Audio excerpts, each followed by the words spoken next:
मतलब डिफरेंशिएशन के तो हमने इस पे कर लिए, लेकिन अब जैसे E is equal to minus dv by D R है,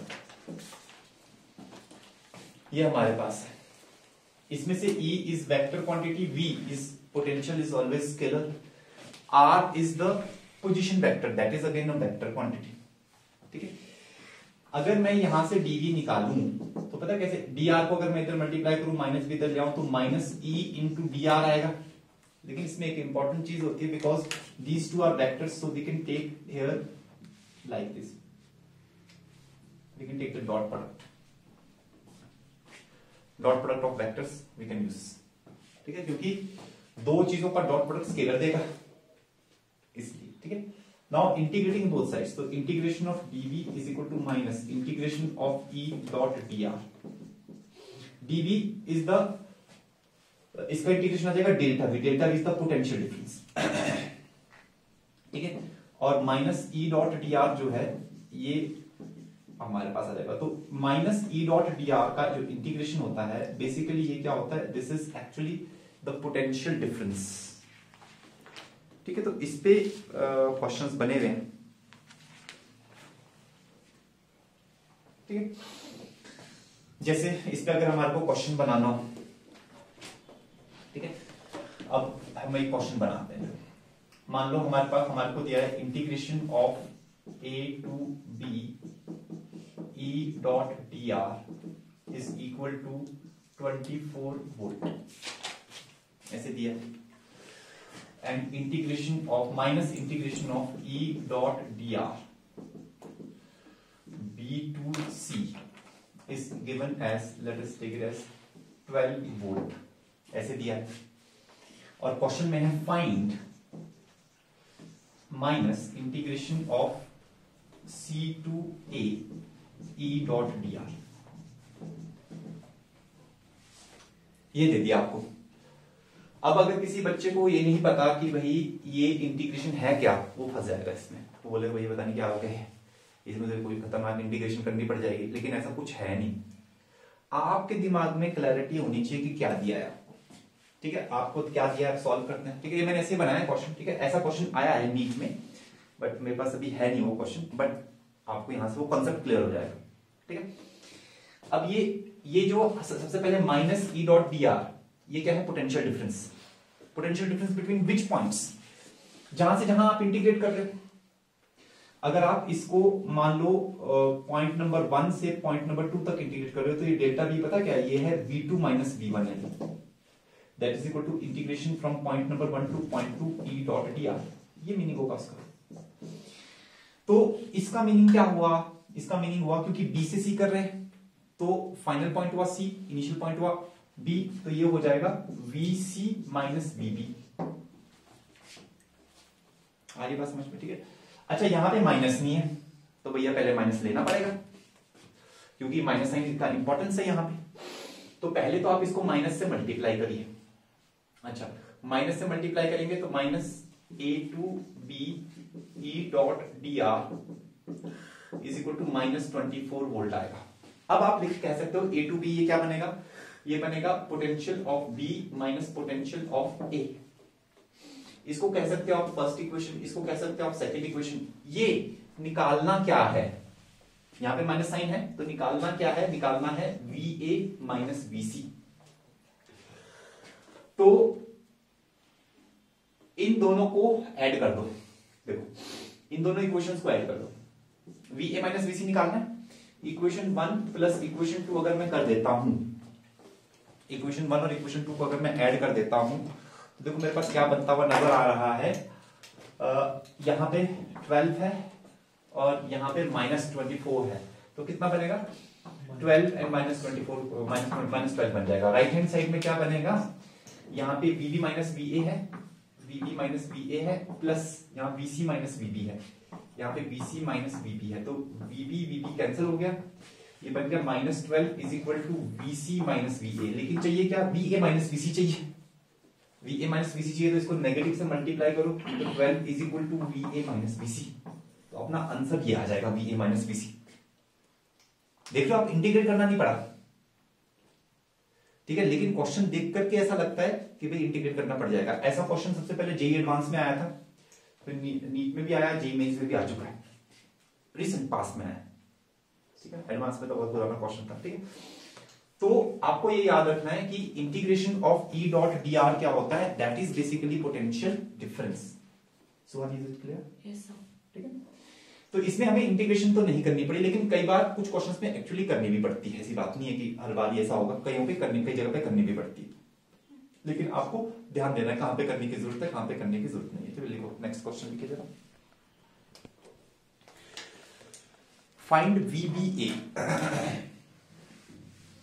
find VBA if vector E is equal to 2i cap plus 3j cap plus 4k cap Newton per coulomb.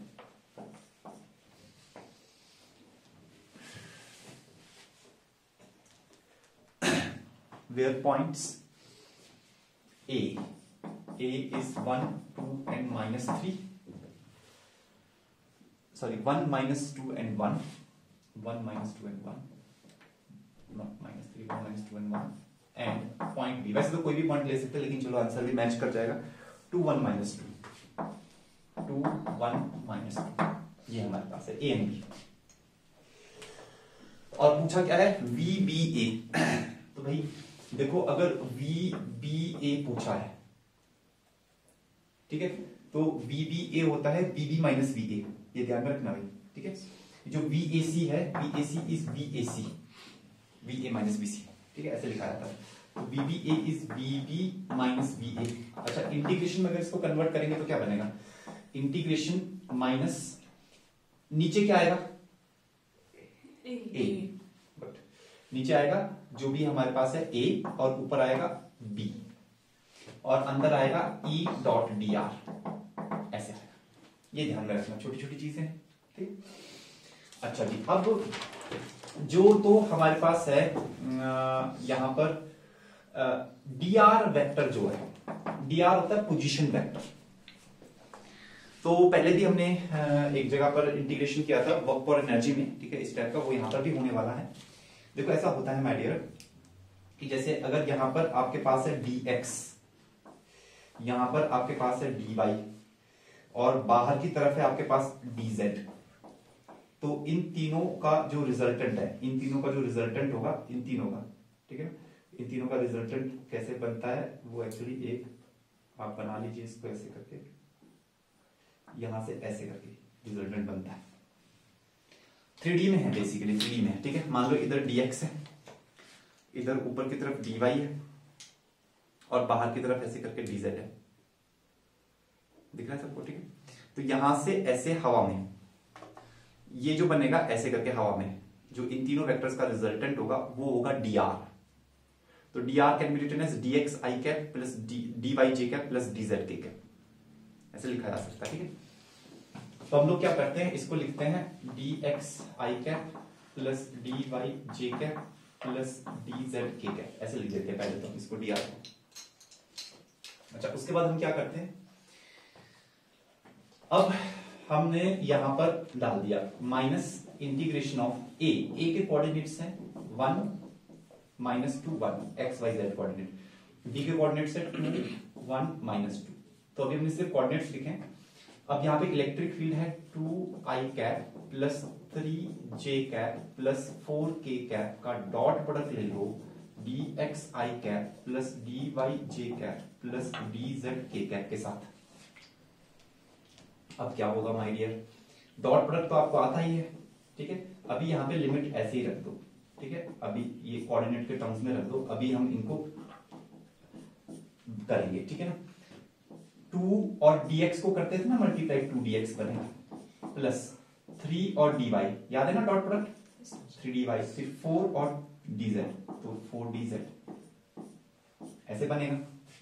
अब ये तीन इंटीग्रेशंस में टूटेगा जहां पे dx है, ठीक है ना। कौन कौन सी integrations, -2 integration of dx, -3 integration of dy, -4 क्योंकि माइनस साइन है ना बाहर, सबके साथ ले जा रहा हूं मैं माइनस, ठीक है ना।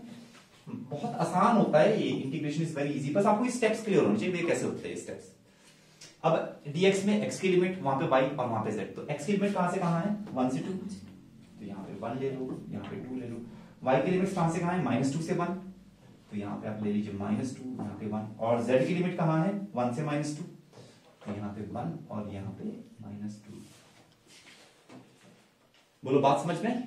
इस तरीके से स्टेप्स की क्लैरिटी होनी चाहिए, तो हर कुछ कर देता है स्टूडेंट, ठीक है। ये इंटीग्रेशन तो एकदम लल्लू है, dx का x हो जाएगा, ठीक है ना, ये तो आप कर ही सकते हो। तो करो जरा आंसर लाओ इसका, मैं यहाँ पे कर रहा हूँ, आप अपना करो।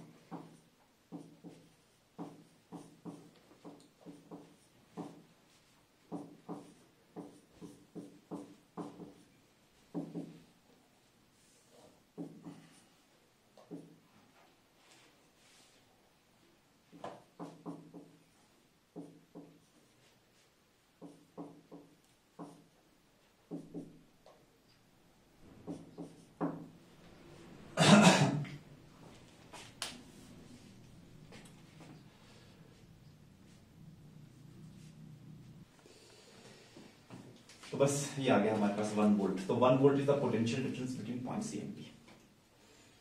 सो this is the completion of this, कि जो हमने ये पढ़ा कि टॉपिक का नाम क्या था जो लास्ट क्लास में स्टार्ट किया था, कि it is the relationship between electric field and potential. तो इलेक्ट्रिक फील्ड और पोटेंशियल में रिलेशनशिप के ऊपर इस टाइप के क्वेश्चन, रिलेशनशिप तो बड़ा सिंपल है, E = -dV/dr, उस पर डिफरेंशिएशन पे भी क्वेश्चन आते हैं, इंटीग्रेशन पे भी क्वेश्चन आते हैं, ग्राफ पे भी क्वेश्चन आते हैं, 3 टाइप के क्वेश्चंस बनते हैं, ठीक। अब हम नेक्स्ट टॉपिक पे जा रहे हैं, write down equipotential surfaces. Next topic is equipotential surfaces.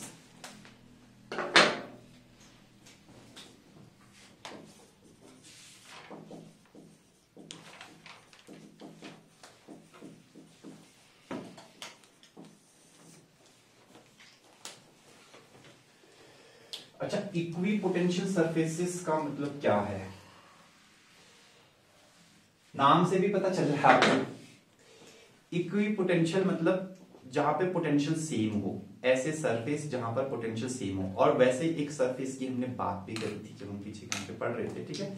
अब हम उसको थोड़ा डिटेल में देखेंगे। देखो लिखिए, दो surfaces on which the potential remains constant throughout. Those surfaces on which the potential remains constant throughout are defined as equipotential surfaces. Those surfaces on which the potential remains constant throughout are defined as equipotential surfaces. Simple example से start करते हैं, क्योंकि इसकी कुछ properties जो वो बाद में करेंगे। अगर हम सिंपल एग्जांपल है, जैसे मान लो हमारे पास एक पॉजिटिव चार्ज है, सिंगल पॉजिटिव चार्ज, ठीक है। अब ये इसके सिंगल पॉजिटिव चार्ज की वजह से अगर मैं आपको बोलूं कि भाई r डिस्टेंस पे पोटेंशियल कितना होगा, तो बहुत सिंपल है, KQ/R होगा। अब अगर मैं यहां से एक सर्कल बना दूं, वो सर्कल के ऊपर जो सर्कल के ऊपर जितने भी पॉइंट्स हैं, वो सबके सब पॉइंट इसके सेंटर से 4 से सेम डिस्टेंस पे है, तो क्या हम कह सकते हैं इस सर्कल के सर्कमफ्रेंस पे हर जगह पे पोटेंशियल सेम होगा? बिल्कुल सेम होगा। लेकिन अब 3D में सोचो, अगर मैं स्फीयर बना दूं,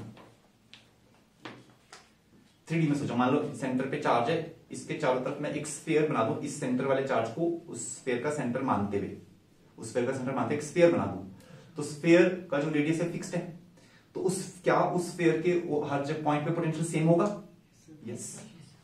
इसका मतलब क्या हो गया? इसका मतलब ये हो गया कि एक पॉइंट चार्ज के लिए जो इक्विपोटेंशियल सरफेस होता है वो क्या होता है? वो स्फीयर होता है। और वो स्फीयर कैसा स्फीयर? जिसका सेंटर पे वो पॉइंट चार्ज रखा हो, ठीक है। तो अब लेकिन हम यहां पर सेंटर, इसको सेंटर लेकर के एक स्फीयर नहीं, हम तो कई स्फीयर बना सकते हैं। अब इसको सर्कल नहीं, इसको स्फीयर मानना, ठीक है।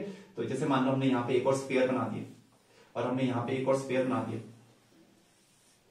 तो हम लोग जो है कई स्फीयर्स बना सकते हैं। We can draw many spheres considering the centre at this. इसको सेंटर मानते हुए हम कई स्फीयर्स बना सकते हैं। These spheres will be called as concentric spheres. अरे बात समझ में आ रही है, ठीक है। These spheres are called as a concentric spheres.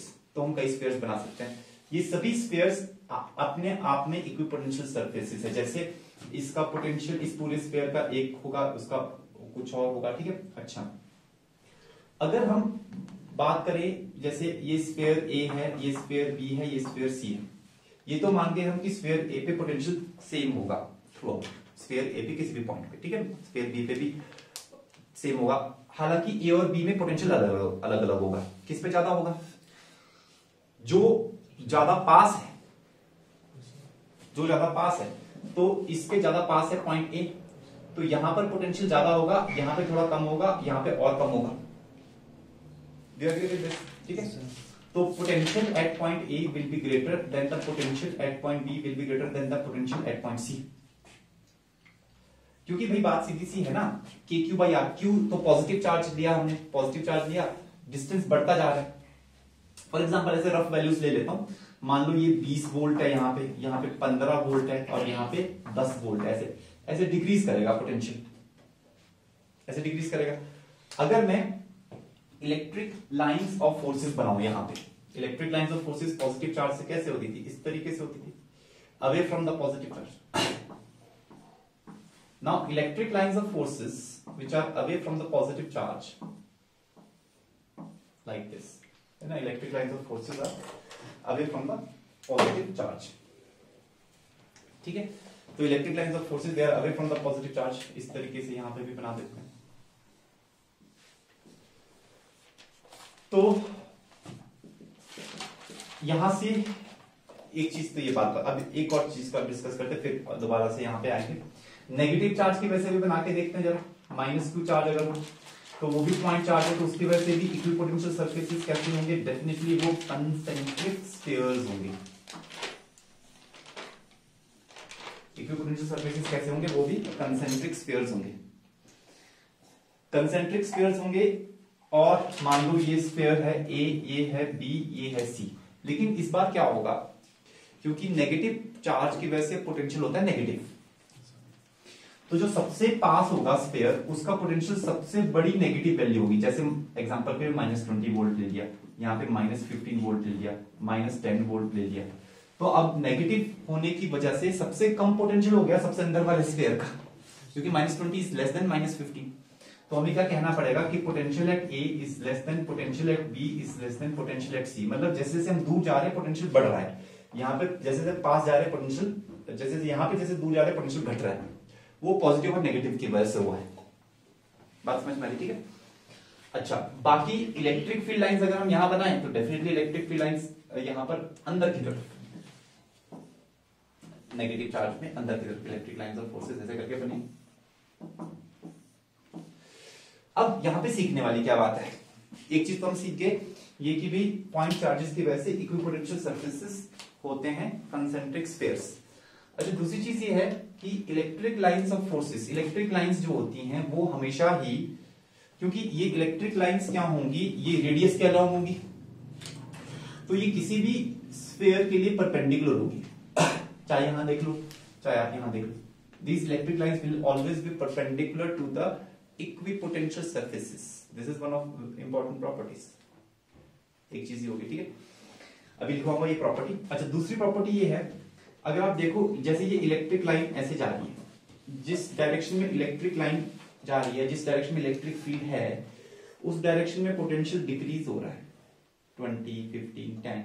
यहां पर भी वही हो रहा है, जिस डायरेक्शन में इलेक्ट्रिक लाइन जा रही है -10, -15 कम हो गया, फिर -20। इसका मतलब है in the direction of electric field the potential is always decreasing, ठीक है। दो प्रॉपर्टीज से निकल के आगे, ठीक है। तो अब लिखिए जरा properties of equipotential surfaces. Properties of equipotential surfaces.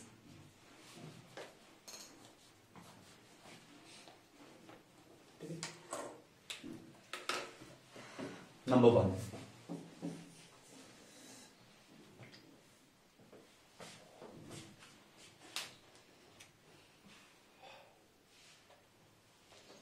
electric lines of forces are always perpendicular to equipotential surfaces and vice versa. Electric lines of forces are always perpendicular to equipotential surfaces and vice versa. मतलब उल्टा भी true है कि equipotential surfaces भी perpendicular होते हैं electric lines के लिए. ठीक है, ये चीज पहली बात होगी. चलो दूसरी चीज, in the direction of electric field, in the direction of electric field the electric potential decreases.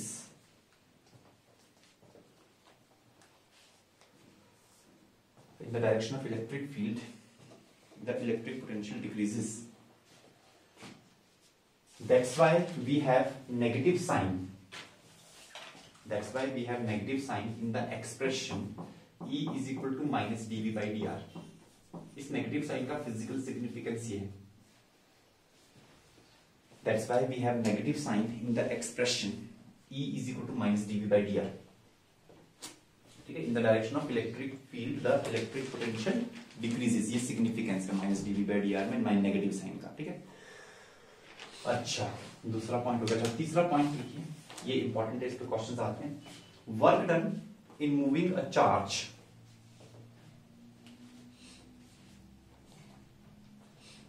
Work done in moving a charge on equipotential surface is always 0.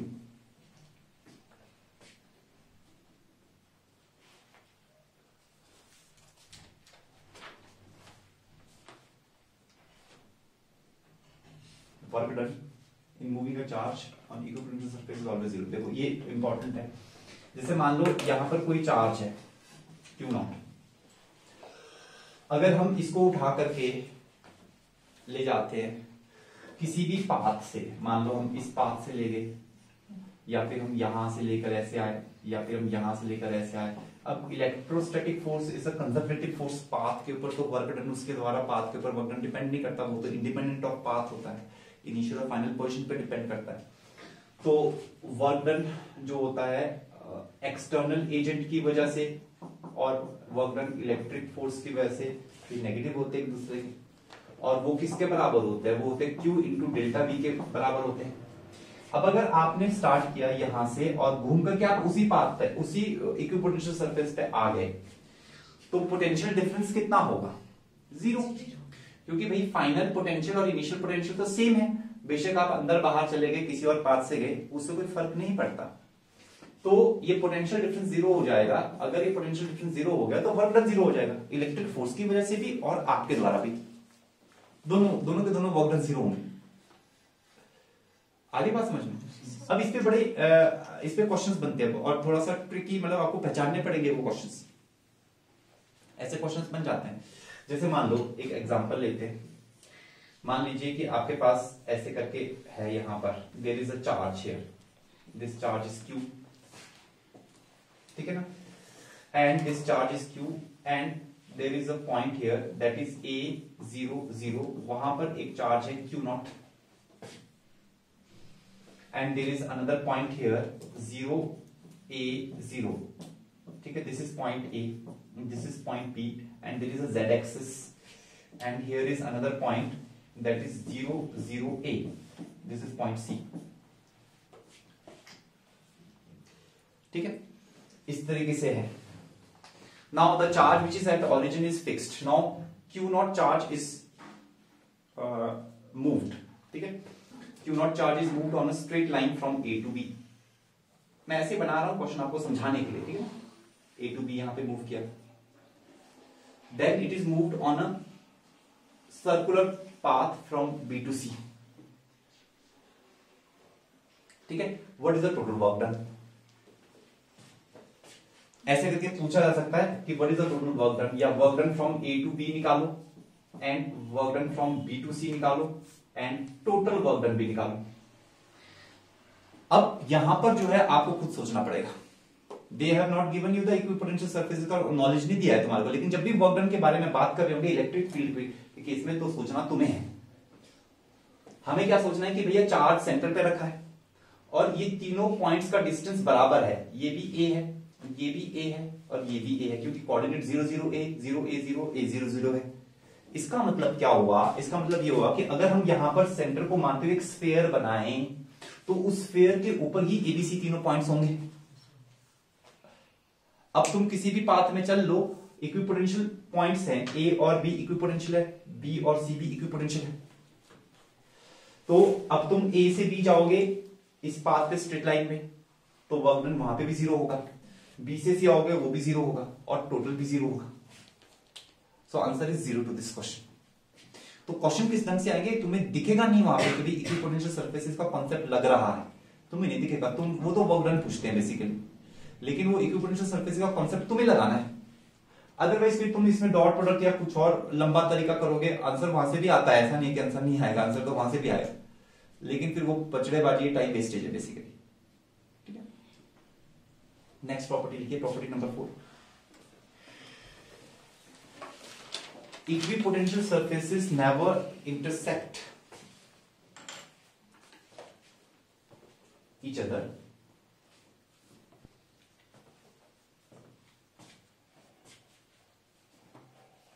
fifth property लिखिए, the regions where equipotential surfaces are close,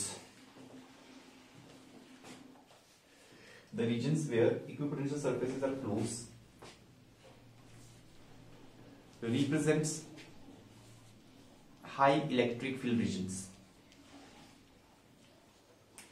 At the regions where equipotential surfaces are close represents high electric field region, and where they are far represents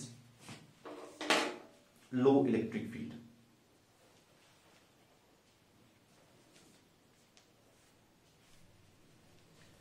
And where they are far represents low electric field.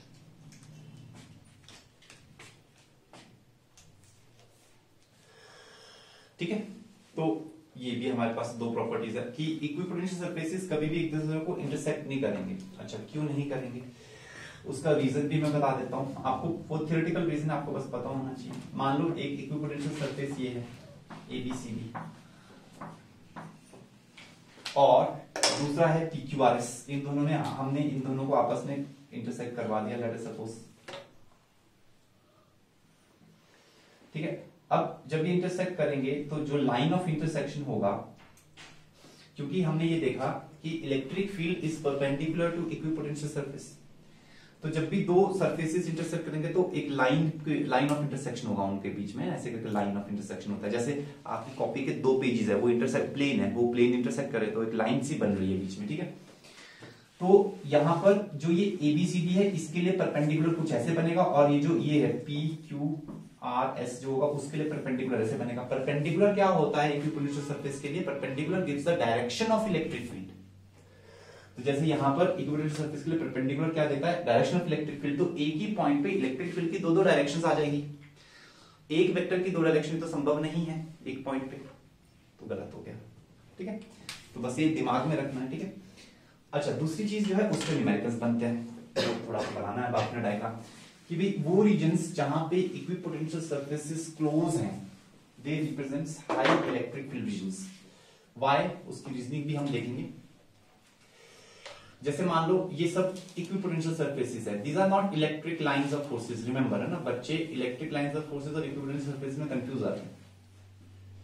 Electric lines of forces में ऐसे arrows बने होंगे, equipotential surface ऐसे लिखे होंगे, और यहाँ पे कुछ भी लिखा होगा, जैसे मान लो कुछ ले लेते हैं, जैसे 10 0 -10 वोल्ट में है, -20 -30 -40, ये सब वोल्ट है, ऐसे करके। ठीक है, अब क्या पूछा जा सकता है कि भाई इलेक्ट्रिक फील्ड की डायरेक्शन बताइए, कोई ग्राफ प्रूफ दिया होगा इलेक्ट्रिक फील्ड का। ठीक है ना, अब इलेक्ट्रिक फील्ड की डायरेक्शन क्या होगी, इलेक्ट्रिक फील्ड हमें एक ऐसी लाइन बनानी है, इलेक्ट्रिक लाइन जो कि इन सबके परपेंडिकुलर हो, पहली बात तो ये। और जब हम इलेक्ट्रिक लाइन बनाते हैं तो उसमें हम एरो से डायरेक्शन दिखाते हैं। तो दूसरी बात यह है कि डायरेक्शन उस एरो की कैसी होनी चाहिए, in the direction of electric field potential always decrease कहां कर रहा है भाई, डिक्रीज ऊपर से नीचे डिक्रीज कर रहा है, 10 से -40 हो गया।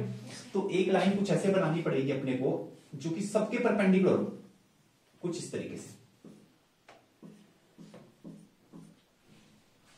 कर्व में आएगी, डेफिनेटली आएगी, कर्व में आएगी। ये इलेक्ट्रिक फील्ड की डायरेक्शन होगी।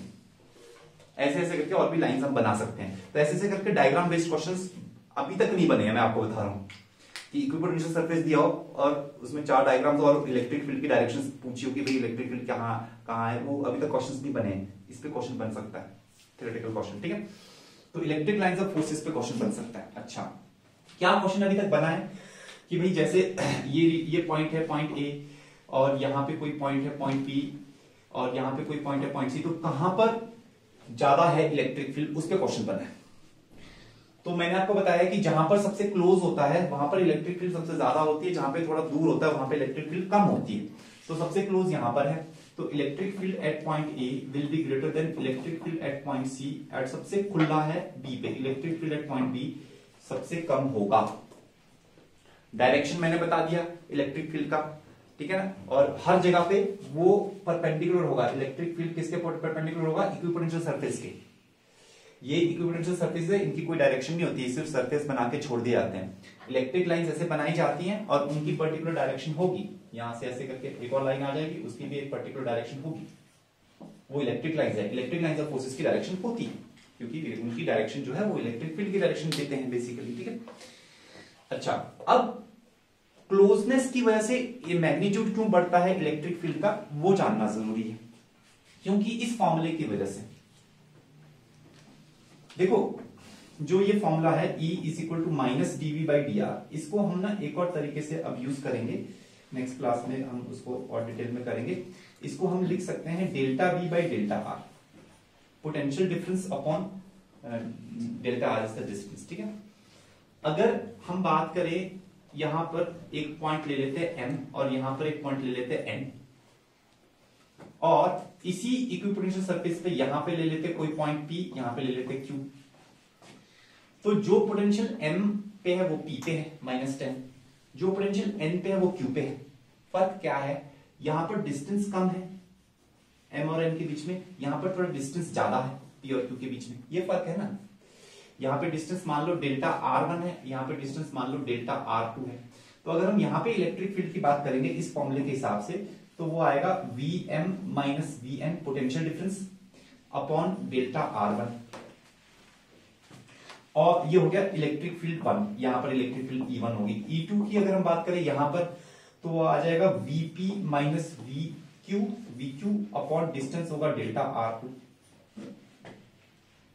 अब मुद्दा क्या है, मुद्दा ये है कि Vm माइनस Vn और Vp माइनस VQ तो बराबर है, क्योंकि भैया सेम पोटेंशियल है, Vm और Vp तो बराबर है पोटेंशियल, क्योंकि सेम इक्विपोटेंशियल सरफेस पे है।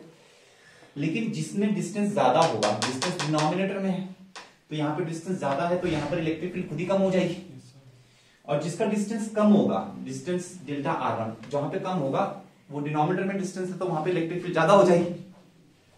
तो मानते हो ना तुम कि भाई E1 बड़ा होगा E2 से, ये लॉजिक है, ये लॉजिक क्लियर होना चाहिए, ठीक है, एकदम क्लियर होना चाहिए। और साथ के साथ ये चीज भी क्लियर होनी चाहिए, ये वाला formula E is equal to delta V by delta R, ये यूज होगा, ठीक है। तो ये कैसे यूज होगा, इस पे क्वेश्चंस कैसे बनते हैं, वो थोड़ा अभी इतना टाइम नहीं है, ठीक है, तो हम उसको नेक्स्ट क्लास में करते हैं, वही लास्ट टॉपिक होगा हमारा, ठीक है। अच्छा, इक्विपोटेंशियल सरफेसेस में नहीं, अच्छा चलो वो भी कर लेंगे ना, एक यूनिफॉर्म इलेक्ट्रिक फील्ड के इक्विपोटेंशियल सरफेसेस भी बनाने बाकी है ना, उसको कोरिलेट कर लेंगे, ठीक है। आज के लिए इतना काफी।